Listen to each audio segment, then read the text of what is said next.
Hi folks, Dr. Ed Beyer. This week we're talking about chronic fatigue syndrome and fibromyalgia. The two kind of go hand in hand. In fact, the number one complaint I get from all of our chronically sick patients is they're tired. They just want more energy. And we're going to talk about one of the reasons that I see quite commonly in my clinic on why we are fatigued. And that is a deficiency in magnesium, one of the most common mineral deficiencies we see. In fact, I believe, and many agree with me, it's almost impossible to get enough magnesium in our diet through just what we eat. Almost everybody needs to be on some magnesium supplementation. And here's why. Here's how we make energy in our body. I'm going to give you a real quick tutorial on this.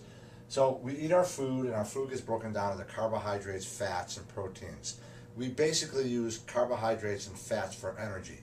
These two macronutrients get shuttled into our cells by way of a hormone called insulin. And then in our cell, we have this organelle, which is known as the mitochondria. The mitochondria is an energy factory. It's an energy factory. There are 22 steps. Just think of an assembly line inside the mitochondria. There are 22 steps that need to occur in order to convert our carbohydrates and fats into energy. And each one of these steps needs an assembly line worker. Of these 22 steps, 11 of them, half of them, require magnesium. That's how important magnesium is.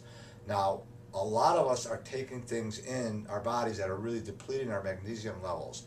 A real common one is insufficient stomach acids.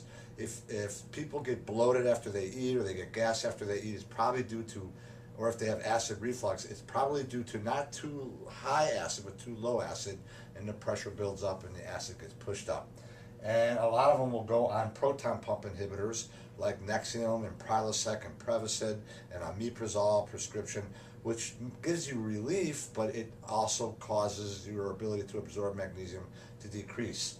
Diuretics, birth control pills, antibiotics, proton pump inhibitors, painkillers, caffeine, alcohol, all these things impede our ability to absorb magnesium, in addition to the fact that our soil is not as enriched with the nutrients that like it was 30, 40 years ago. So magnesium is a key component to be looked at if one is suffering from fatigue. I'm Dr. Ed Beyer. Hope that helps. Have a great day.